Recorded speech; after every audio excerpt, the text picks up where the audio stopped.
Assalamualaikum warahmatullahi wabarakatuh.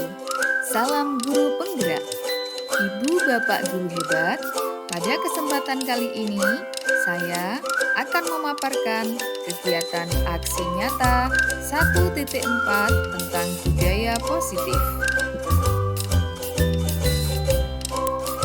Perkenalkan, fasilitator bersama Bapak Jemimun, pengajar praktik bersama Bapak Erpoto Wididarmanto, serta calon guru penggerak Novi Kurniawati.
Bismillahirrahmanirrahim. Assalamualaikum warahmatullahi wabarakatuh. Waalaikumsalam warahmatullahi wabarakatuh.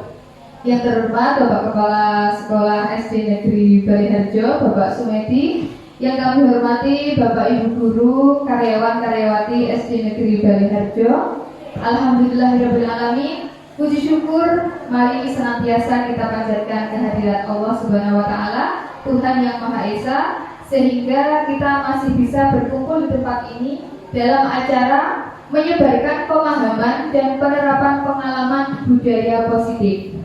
Kegiatan ini saya lakukan dalam rangka pemenuhan tugas aksi nyata modul 1.4 dari program pendidikan calon guru penggerak yang saya ikuti.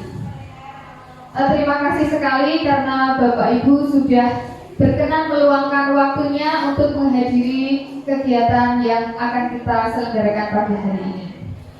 Untuk memulai acara pada hari ini, agar semua berjalan lancar, tidak ada halangan, marilah kita memulai dengan berdoa. Dengan sikap sempurna, menurut agama dan kepercayaan kita masing-masing, berdoa dipersilakan. Berdoa cukup. Yang akan kita pelajari pada hari ini ada beberapa poin. Monggo silakan Bu Tati, Bu Mulyati, silakan bergabung. Ternyata hari ini berbarengan acara paguyuban orang tua kelas 5. Terima kasih dan mohon maaf karena mengganggu acaranya. Terima kasih karena sudah berkenan meluangkan waktunya di sini. Nah, yang pertama yang akan kita pelajari adalah perubahan paradigma belajar, kemudian disiplin positif, selanjutnya nilai-nilai kebajikan, kebutuhan dasar manusia, motivasi perilaku manusia, posisi kontrol guru, keyakinan kelas, dan yang terakhir adalah segitiga restitusi. Poin-poin ini adalah poin yang kami pelajari pada modul 1.4.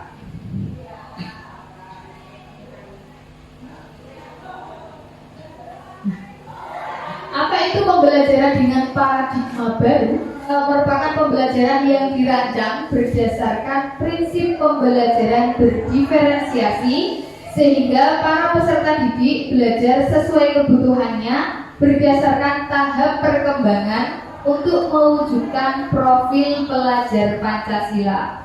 Nah, kalau mendengar kata berdiferensiasi, kira-kira mohon izin untuk menyampaikan pendapatnya Pak Surata. Kira-kira kalau mendengar kata berdiferensiasi itu apa Pak dalam bayangan Bapak? Terima kasih. Menurut pendapat saya bahwa anak itu punya sifat, punya karakter, punya tahapan yang berbeda-beda. Jadi dalam pembelajaran anak itu disesuaikan dengan kondisi keadaan anak yang berbeda-beda pula. Jadi di situ guru harus bisa melayani berbagai kebutuhan anak. Betul Bu. Baik, terima kasih Pak Surata. Bagaimana Bapak Ibu yang lain setuju dengan pendapat Pak Surata? Iya, berdiferensiasi memang dimenitik beratkan pada kebutuhan anak yang berbeda. Seperti yang kami pelajari di dalam modul sebelumnya, disebutkan bahwa murid merupakan manusia yang unik, memiliki karakteristik yang berbeda, sehingga kita sebagai guru harus melayani mereka. Kalau di dalam filosofi Ki Hajar Dewantara itu ada pembelajaran yang berpihak pada murid. Jadi kita sebagai guru harus melayani kebutuhan mereka, karena setiap anak tidak bisa disamaratakan.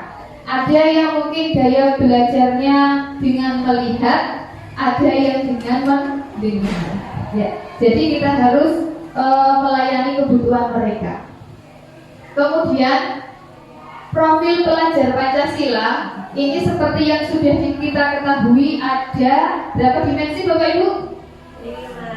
5 atau 6? Ada 6 dimensi. Dimensi yang pertama adalah beriman, bertakwa kepada Tuhan Yang Maha Esa, dan berakhlak mulia. Nah, tujuan dari pendidikan kita saat ini adalah mewujudkan pelajar yang mempunyai profil pelajar Pancasila. Ini merupakan tugas dan tanggung jawab kita semua. Nah, dimensi yang kedua adalah berkebinekaan global. Dari belakang terlihat jelas tidak? Oh, agak kurang jelas. Yang ini ya. Oke. Sekarang saya mau cek kesehatan mata. Coba Bu Karmi, yang ini dimensi apa Bunda Karmi? Bergotong royong. Bergotong royong, betul sekali.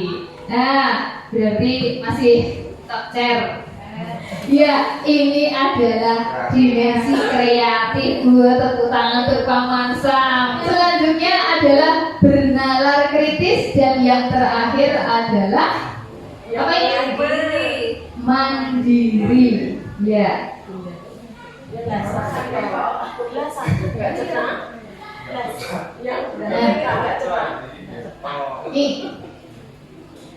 Disiplin positif. Disiplin berasal dari kata disiplina, yang artinya mengacu pada disiplin diri yang memiliki tanggung jawab terhadap apa yang dilakukannya berdasarkan nilai-nilai yang diyakini. Nah, kemudian disiplin positif merupakan salah satu cara penerapan disiplin yang bertujuan untuk menumbuhkan kesadaran serta memberdayakan peserta didik tanpa imbalan, penghargaan atau reward, ancaman atau hukuman. Yang paling disarankan adalah sebagai pendidik, tujuan kita adalah menciptakan peserta didik yang memiliki disiplin diri, sehingga mereka berperilaku mengacu pada nilai-nilai kebajikan universal dan memiliki motivasi intrinsik dalam perubahan perilaku ke arah yang lebih baik. Kenapa? Karena reward dan punishment adalah motivasi dari luar atau motivasi ekstrinsik yang kurang efektif bila dilakukan dalam jangka waktu yang lama. Nah, mungkin di sini kita nanti akan tercengang itu ya, kaget, ya, itu sempurna. Karena ada beberapa hal yang diakibatkan oleh motivasi ekstrinsik ini. Selanjutnya, nilai-nilai kebajikan adalah nilai yang disepakati bersama terlepas dari suku bangsa, agama, bahasa maupun latar belakangnya. nilai-nilai kebajikan adalah sifat-sifat positif manusia yang merupakan tujuan mulia yang ingin dicapai setiap individu. Nah, terdapat beberapa nilai-nilai kebajikan yang saya tayangkan di sini hanya ada 3, yaitu nilai kebajikan profil pelajar Pancasila, kemudian nilai kebajikan Ibu Primary Years Program, kemudian nilai kebajikan dari keterampilan hidup. Nilai dari PYP, apa itu? Toleransi, rasa hormat, integritas, mandiri, menghargai, antusias, empati, keingintahuan, kreativitas, kerjasama, percaya diri, dan komitmen. Kemudian yang nilai kebajikan ketiga yang saya contohkan adalah life skill, yaitu dapat dipercaya, lurus hati, pendengar yang aktif, tidak merendahkan orang lain, dan memberikan yang terbaik dari diri. Nah, pada kesempatan hari ini, output kita adalah akan membuat keyakinan sekolah. Nah, keyakinan sekolah ini kita akan sepakati bersama, kita ambil dari nilai-nilai kebajikan profil pelajar Pancasila. Jadi nanti saya akan mohon izin untuk meminta Bapak Ibu untuk berkelompok untuk merumuskan keyakinan sekolah kita di SD Negeri Balingharjo. Namun sebelumnya kita akan melakukan sebuah permainan. Nah, saya minta tolong Pak Surata dan Bu Tati untuk ke depan. Nah, permainannya adalah cobalah buka. Nah, nanti Bu Tati akan saya berikan tutup spidol. Nah, tutup spidol ini ibaratnya adalah sesuatu yang berharga yang harus Bu Tati jaga, dijaga sekuat tenaga. Nah, nanti tugasnya Pak Surata adalah membujuk, boleh merayu, boleh memaksa, boleh memarahi. Nah, Ini sifatnya asli atau hanya pura-pura? ya, ini adalah betulan Bu. Kita melakukan permainan seperti ini. Asli loh Pak dari Nah, nanti kalau Bu Tati menjaga sesuatu yang berharga, nanti kalau Pak Tati tidak berhasil, kita akan coba kira-kira siapa yang bisa meluluhkan hatinya Bu Tati. Nah, gitu Pak. Monggo Bu Tati dan Pak Surata mohon izin. Ini harus diberikan, nantinya harus diberikan Sesuai kata hati Bu Tati. Kalau ini adalah sesuatu yang berharga, berarti harus dibagaimanakan? Ataukah kalau misalnya Bu Tati mau sharing, juga dipersilahkan sesuai dengan keyakinan Bu Tati sendiri. Kita akan melakukan. Oh iya. Oh ini gula itu.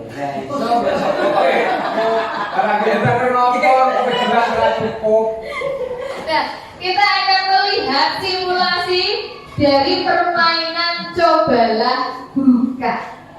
Monggo, beberapa waktu saya berikan kesempatan kepada Ibu Tati dan juga Pak Rata. Bagaimana Pak Rata meraih Ibu Tati? Apakah dengan memarahi, memaksa, atau membujuk? Coba kita lihat beberapa saat kemudian. Ya, langsung. Terus Tadi Harus lurus dari berarti yang paling dalam. saya pegang apa ini? Middle Pak. Gitu. Kamu pegang apa? Tutupnya. Mana tutupnya? Ganti dulu. Coba diperlihatkan. Oh, tangan itu saya pegang tangan. Ya.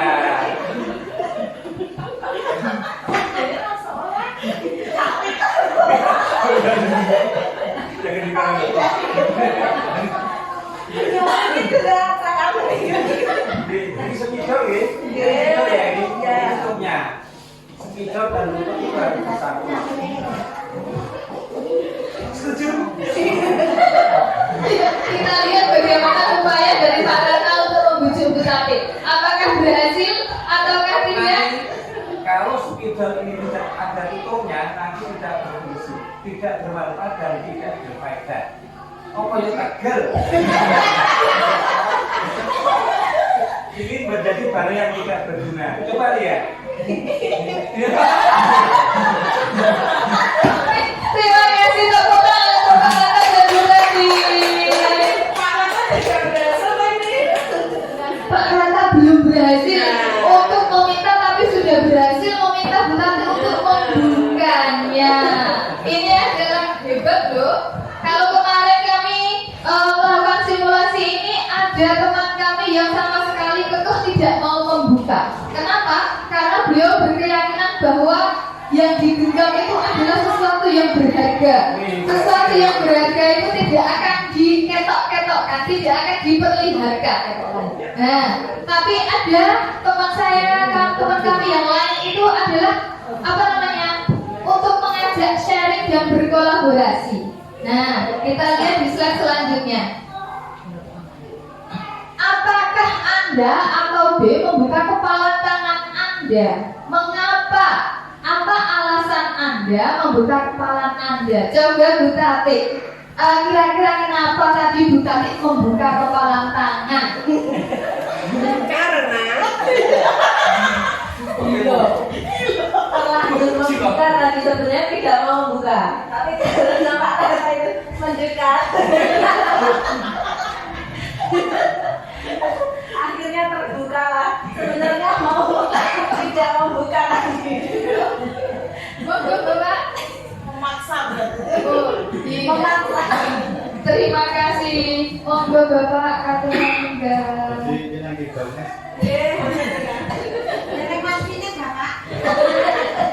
Iya, tadi kami sudah melakukan simulasi permainan cobalah buka Bapak. Tadi Pak Tata dan Bu Tati sudah memperagakan permainan ini. Nah, kemudian mohon maaf kami lanjutkan. Apakah ini tadi yang B berarti tidak berlaku ya, karena Bu Tati sudah membuka kepala tangannya. Nah, sebenarnya dalam kegiatan ini sesungguhnya siapa yang memegang kendali atau kontrol untuk membuka atau menutup kepala tangan? Siapa kira-kira? Ya, Bu Tati. Berarti Bu Tati sendiri yang mempunyai kontrol untuk membuka atau menutup. Ya, Nah, tidak terkontrol. jadi tidak terkontrol. Karena Pak Rata merayu, membujuk dengan sepenuh hati dan membuat kira-kira hatinya tadi apa ya tegil gitu ya Bu Tati. Tidak seperti itu. Iya. Nah, ternyata Bapak Ibu, kita sendiri yang mempunyai kontrol terhadap sesuatu.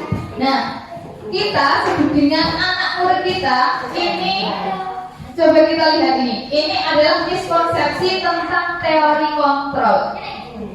Ampun keleset nggih. Nah, yang pertama, ilusi guru mengontrol murid. Kita seolah-olah tanpa sadar membuat murid itu menuruti apa kehendak kita, iya atau tidak? Ya. Nah, membuat PR harus dikerjakan. Padahal mungkin saja dia itu tidak mau, malas, pengennya nge-game. Nah, anak itu nurut kita bukan karena dia ingin, tapi karena apa? Karena mungkin ada faktor takut dihukum, atau bisa juga menginginkan apa? Penghargaan, pengen dipuji. Nah, kemudian yang kedua adalah ilusi bahwa semua penguatan positif, efektif dan bermanfaat. Nah, di sini pernah saya sendiri sebelum mempelajari modul ini, saya berkeyakinan bahwa memuji itu adalah suatu tindakan yang bagus. Ya, sesuatu yang positif, sesuatu yang harus dilestarikan. Ternyata di modul ini itu ternyata tidak selamanya penguatan positif, efektif dan bermanfaat. Ilusi yang ketiga adalah ilusi bahwa kritik dan membuat rasa bersalah mampu menguatkan karakter. Kadang-kadang saya pada anak saya sendiri ya. Seperti tadi Bu Tatik dan Pak Rata ada kata-kata opo yo tegel. Nah, itu kan istilahnya membuat seolah-olah membuat Bu Tatik merasa bersalah ya. Kalau apa namanya, orang kalau tidak dibuka, opo yo tegel sama Pak Rata. Ilusi yang terakhir adalah ilusi bahwa orang dewasa berhak untuk memaksa. Sadar atau tidak, saya sendiri ya, ini yang digunakan contoh saya sendiri dulu. Dengan anak itu misalnya anak itu ingin bermain HP, saya memaksa. Kalau mau bermain HP berarti harus makan dulu, harus sholat dulu, harus ini, harus itu, baru dia mendapatkan sesuatu yang dia inginkan. Nah itu istilahnya apa ya? Seolah saya sebagai pengontrol, karena saya merasa saya dewasa, saya punya HP, saya bisa mengendalikan anak saya. Nah, itu beberapa miskonsepsi tentang teori kontrol. Nah, di sini kita akan mengubah paradigma stimulus respon ke pendekatan teori kontrol. Beralih dari realitas kebutuhan kita sama, kemudian ke teori kontrol, ternyata realitas bahwa kebutuhan kita berbeda. Nah, betul tidak Bapak Ibu? Betul ya. Kemudian yang kedua, semua orang melihat hal yang sama. Oh, bisa jadi melihat Mbak Ari dari depan. Oh, ternyata ada yang melihat dari samping, ada yang melihat dari belakang. Beda. Nah, setiap orang memiliki gambaran yang berbeda ternyata di teori kontrolnya. Kemudian kita mencoba mengubah orang agar berpandangan sama dengan kita. Teori kontrolnya, kita berusaha memahami pandangan orang lain tentang dunia. Ternyata orang itu memiliki pendapat dan pandangannya sendiri. Kita tidak bisa memaksakan bahwa pandangan kita harus diikuti oleh orang lain. Nah, kemudian stimulus respon yang selanjutnya adalah perilaku buruk dilihat sebagai suatu kesalahan. Nah, ternyata semua perilaku memiliki tujuan. Stimulus respon selanjutnya adalah orang lain bisa mengontrol saya. Teori kontrolnya, hanya Anda yang bisa mengontrol diri Anda. Bisa jadi, misalnya kita kecewa dengan sesuatu ya, seseorang misalnya. Nah, kalau kita membiarkan diri kita kecewa, ya kita akan kecewa. Tapi kalau kita bisa mengolah hati, wah aku tidak kecewa kok begini. Nah, biasa saja gitu. Kadang mungkin Bu Tati tidak dirui Pak Rata. Wah, dalam hatinya, kok aku tidak dirui. Ada apa ya? Kita ada apa? Negatif thinking ya. Nah, tapi kalau kita bisa mengontrol diri kita sendiri, kita bisa berpositif thinking. Oh, mungkin Pak Rata sudah buru-buru.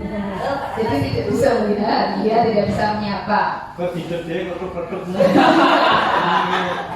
Itu biasanya Pak Rata Bu. Pak Rata diri Tati. Berbalik dari sana.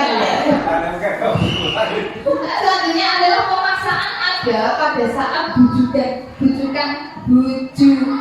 gagal. Kalau kita sudah membujuk orang belum, akhirnya dipaksa. Iya enggak? Pernah enggak kita seperti itu? Oh pernah ya? Saya sering menyaksikan Bu Nafi Tembok terakhir. Iya, betul sekali.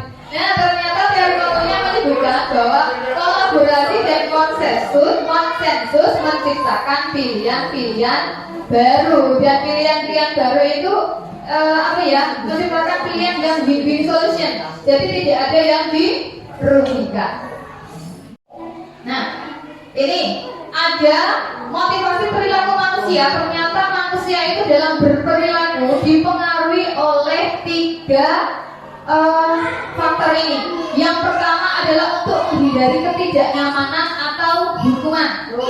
Kemudian yang kedua untuk mendapatkan imbalan atau penghargaan dari orang lain. Contoh misalnya saat ini sedang marak operasi progo, betul? Nah, kita memakai helm. Kadang hati-hati, jangan ke sana. Di sana ada polisi, harus pakai helm. Nah, iya enggak? Kita takut, kita pakai helm agar tidak ditilang polisi. Nah, kemudian Yang selanjutnya yang kedua ini untuk menghindari hukuman dan juga mendapat penghargaan itu adalah motivasi ekstrinsik. Kalau motivasi ekstrinsik ini kita tidak dapatkan, akhirnya apa? Kita akan merasa kecewa. Mau Bagas misalnya sudah dandan cantik-cantik kok tidak dipuji sama orang lain. Aku sudah dandan cantik-cantik tapi kok tidak dipuji. Kecewa. Itu ingin penghargaan dari orang lain. Nah, yang diharapkan adalah seseorang itu menjadi orang yang mereka inginkan dan menghargai diri sendiri dengan nilai-nilai yang mereka percaya. Jadi dipuji tidak dipuji, dihukum tidak dihukum, dia akan melakukan sesuatu nilai yang dia yakini. Contohnya misalnya Mbak Kunti datang tepat waktu. Nah, kalau yang lain agi-agi, kalau Mbak Kunti setiap hari datang pagi itu tidak masalah. Nah, Mbak Kunti tidak mengharapkan dipuji, tidak mengharapkan imbalan. Kalau ada yang ditanya selain Mas Igun itu yang datang pagi siapa? Mbak Kunti.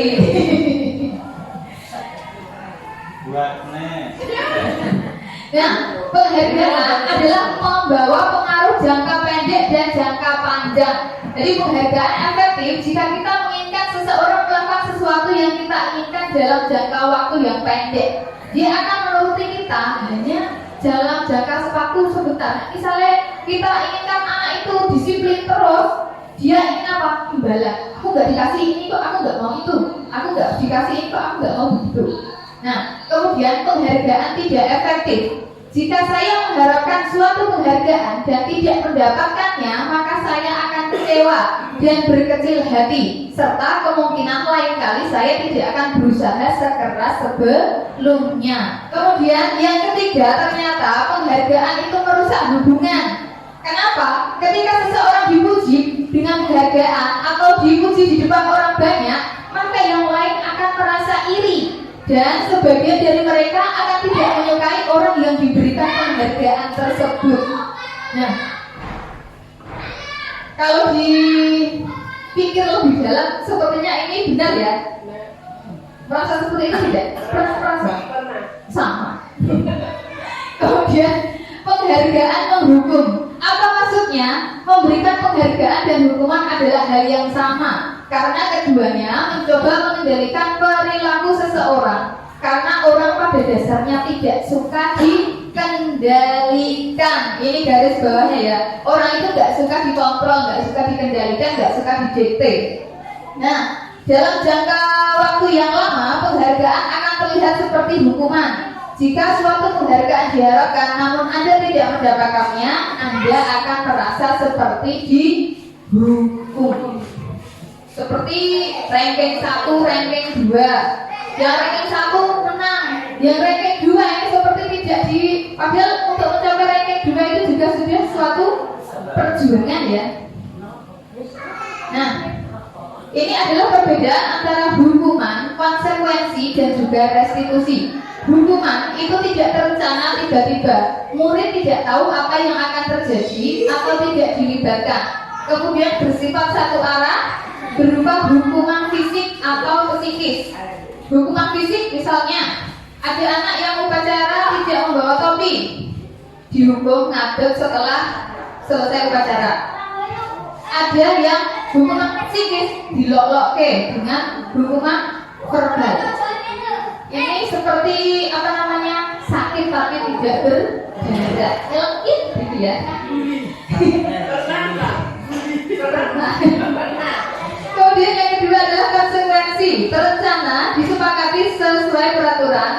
Kemudian murid tetap dibuat tidak nyaman, sikap guru selalu memonitor murid. Konsekuensi, kalau kita melakukan ini, orang begini nanti akan begitu. Ada sebab akibat.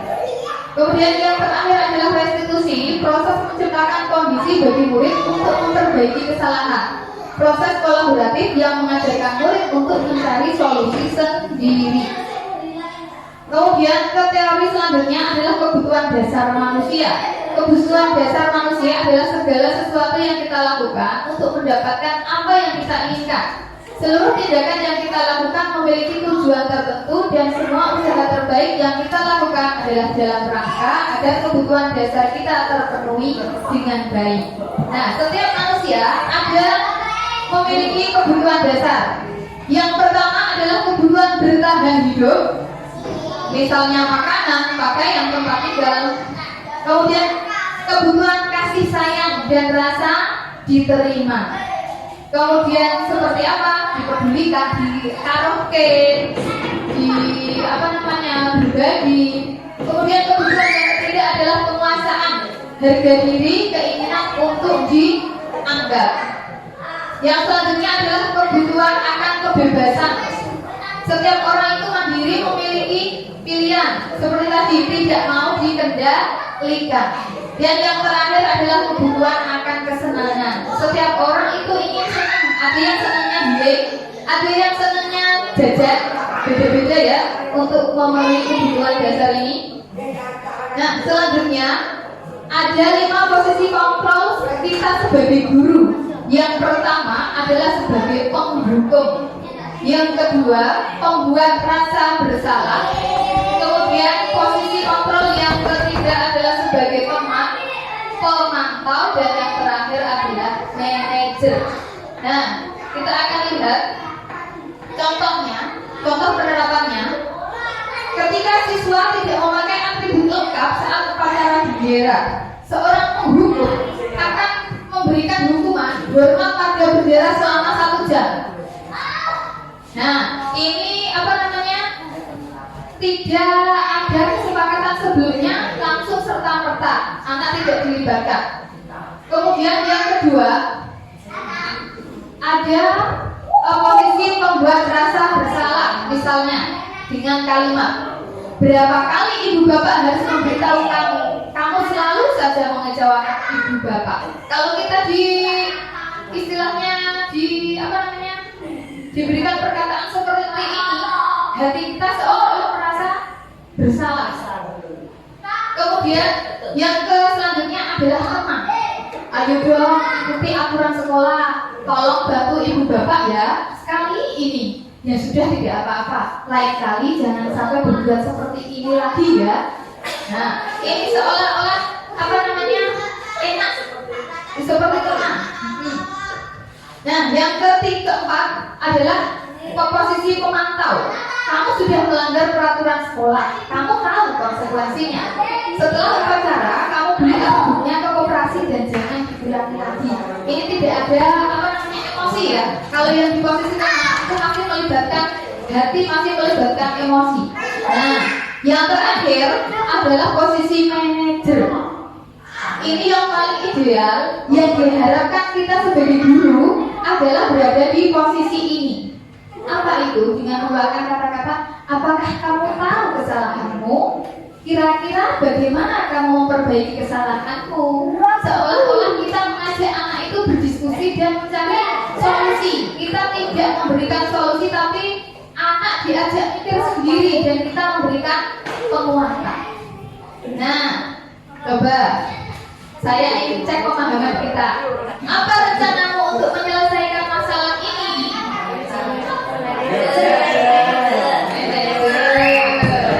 Berarti bisa membedakan. Yang kedua masih agak satu.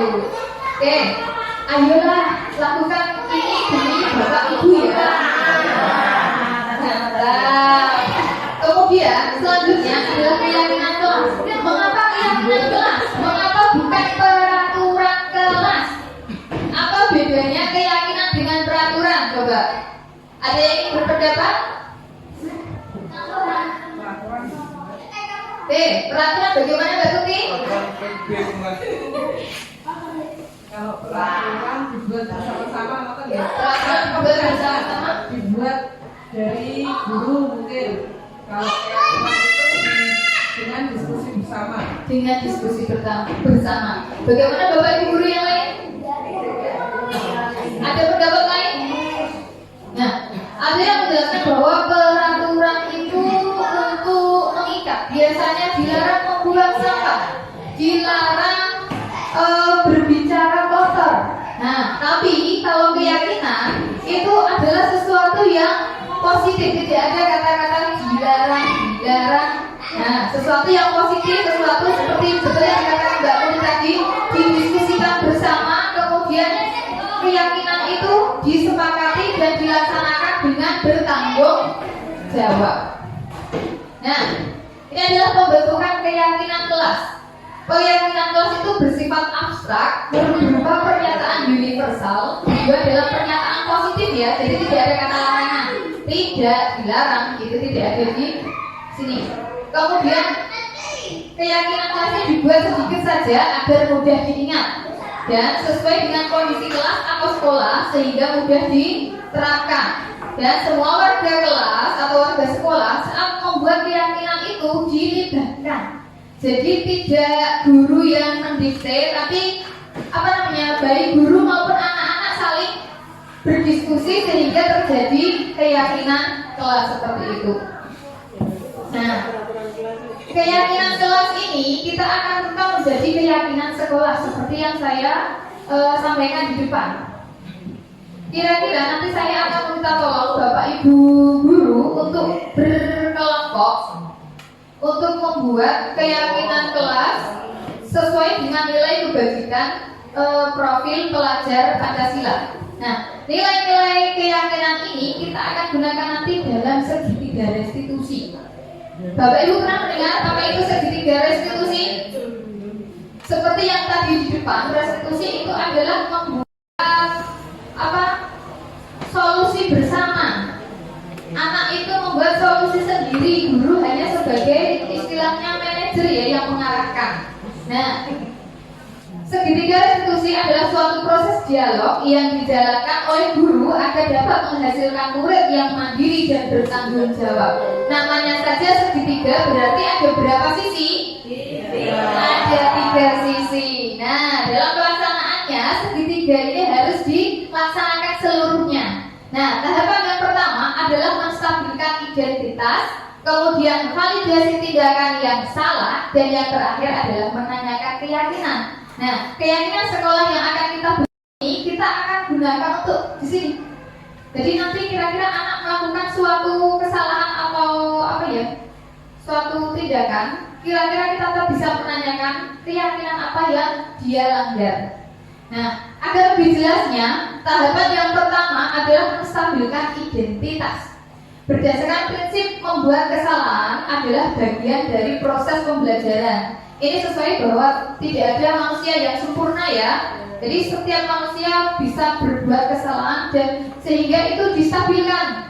Itu adalah berbuat salah, itu adalah sesuatu yang wajar.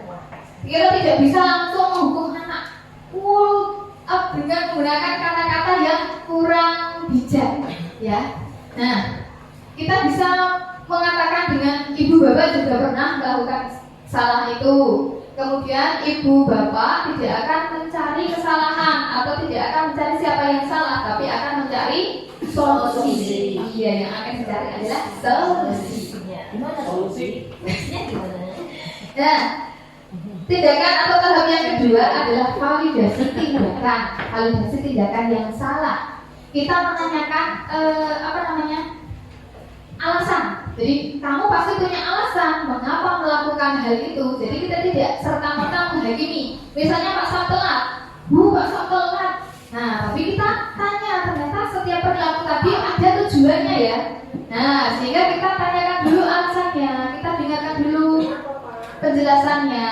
Nah, kemudian ada kata lain yaitu kamu patut bangga karena telah melindungi sesuatu yang penting buatmu. Ini misalnya anak itu dulu kadang diejek, seperti yang pernah saya alami itu anak saya diejek dengan nama orang tuanya, marah, beluntak. Nah, itu divalidasi tindakan yang salah dengan cara seperti ini. Nah, yang terakhir adalah menanyakan keyakinan. Ini yang akan kita buat nanti. Apa keyakinan kelas kita? Nilai-nilai apa yang telah kita sepakati bersama? Kamu ingin menjadi orang yang seperti apa? Nah, seperti itu. Nah, untuk selanjutnya, Bapak Ibu, mohon izin, saya mengirimkan sebuah jamboard. Bapak Ibu bisa melihat di grup sekolah kita, saya sudah mengirimkan link Jambot yaitu keyakinan sekolah menggunakan nilai-nilai kebajikan dari profil pelajar Pancasila. Nah, ini nanti caranya kita berkelompok, mungkin dibagi menjadi 3 kelompok saja. Setiap kelompok membuat dimensi 22. Tadi kan dimensinya ada 6 ya. Kita bagi 2.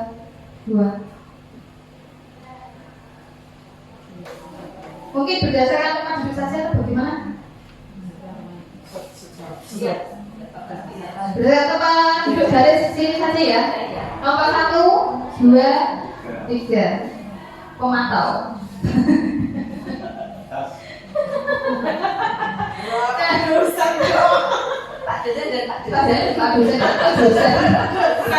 Pak dosen bisa membagi diri ke sini atau ke sana.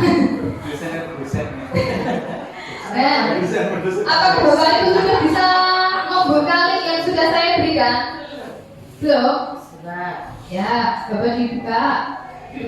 Itu nanti cara membuatnya adalah dengan sticky note. Nah, ini nanti Bapak Ibu bisa menuliskan Jamboard bukan Jamboard itu. Mungkin sebentar saja, sekitar 5 atau 10 menit kita akan merumuskan bersama tentang keyakinan sekolah. Karena baru rumusan berarti nanti ini masih mentah ya. Mungkin di kesempatan yang lain kita bisa mematangkan lagi tentang keyakinan yang akan kita laksanakan di sekolah kita SD Balaiharjo. Apakah Bapak Ibu ada kesulitan membuka? A few moments later. Kita baca dulu sesuai yang ada ya. Yang dimensi yang pertama, mengikuti TPA bagi siswa yang Islam, sholat berjamaah bagi yang Muslim, saling menghormati antar umat beragama, membiasakan selalu bersyukur kepada Tuhan, membiasakan berperilaku jujur, berkebinekaan global, mencintai tradisi dan budaya tradisional, kemudian mengerjakan tugas sendiri. Ini di mandiri. Oke. Berarti ini boleh saya hapus, jangan hapus ya. Kemudian menghormati keberagaman. Dimensi gotong royong bekerja sama dalam tugas kelas. Kemudian menjaga kebersihan lingkungan sekolah dengan kegiatan kerja bakti. Kemudian yang ketiga dengan diskusi kelas. Diskusi kelas kelompok, pekerjaan mudah cepat selesai. Kemudian keempat, dimensi mandiri, berani mengemukakan pendapat, mengerjakan soal ulangan harian secara individu, jujur dalam berperilaku dan bertutur kata, dan yang terakhir adalah meningkatkan kepercayaan diri. Kemudian di dimensi kreatif ada 3. Yang pertama adalah memberikan gagasan atau pendapat dari sebuah masalah atau persoalan. Kemudian yang kedua, membuat kegiatan gelar karya dari hasil kreativitas peserta didik. Ini sepertinya sudah kita lakukan ya. Nah, segala sesuatu yang baik harus dilanjutkan. Nah, yang terakhir adalah bernalar kritis. Jika teman mendapatkan kesulitan, dapat mencari pemecahan masalah.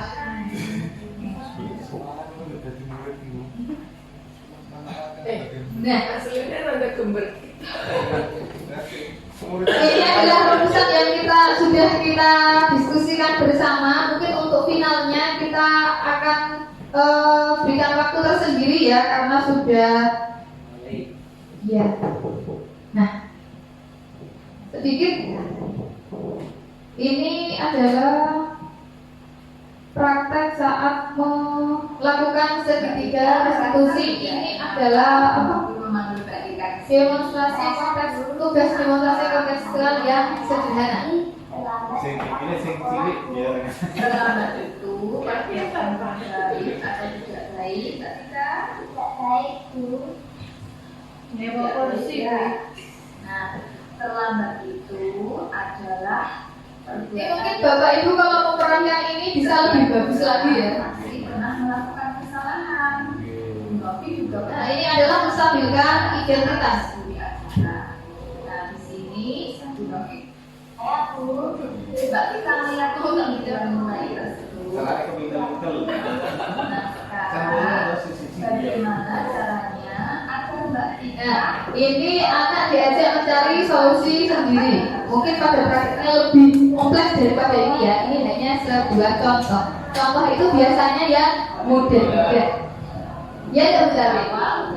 kita memasang alarm itu adalah solusinya.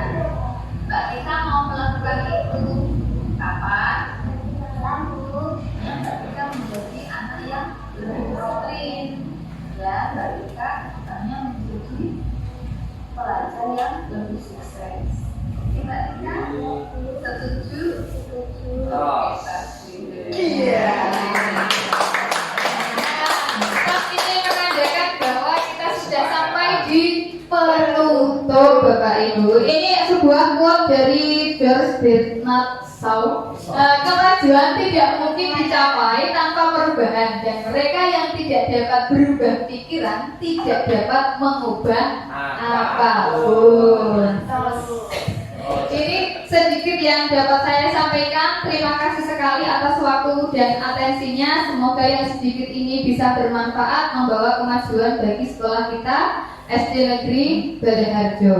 Mungkin bila ada lain waktu oleh tim pengembang, silahkan mari kita rumuskan bersama tentang keyakinan sekolah ini. Dan saya berharap keyakinan ini disampaikan ke kelas kita masing-masing ya. Besok outputnya setiap kelas memiliki keyakinan kelas.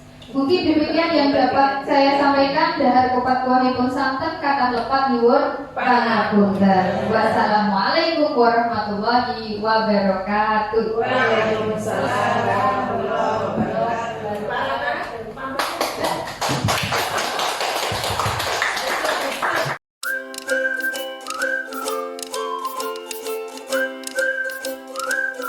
Pagi, siang, pagi, malam. Pinter, tepuk tangan. Kalau malam tidak oh, karena malam apa yang kita tidur. Iya. Apa itu keyakinan kelas? Ada yang tahu? Tidak, belum tahu. Kalau begitu Bu Guru boleh memberikan sedikit informasi. Nah, keyakinan kelas itu adalah nilai-nilai kebajikan yang apa namanya kita percaya. Oh, berarti nih kalau keyakinan kelas itu harus yang baik-baik Bu. Betul, yang baik yang harus kita yakini dan harus kita lakukan secara bertanggung jawab. Apa contohnya? Misalnya, apa ya? Oh, piket. Oke, Mas Hafiz, misalnya piket berarti misalnya melakukan tugas dengan tanggung jawab. Karena tugas itu bisa jadi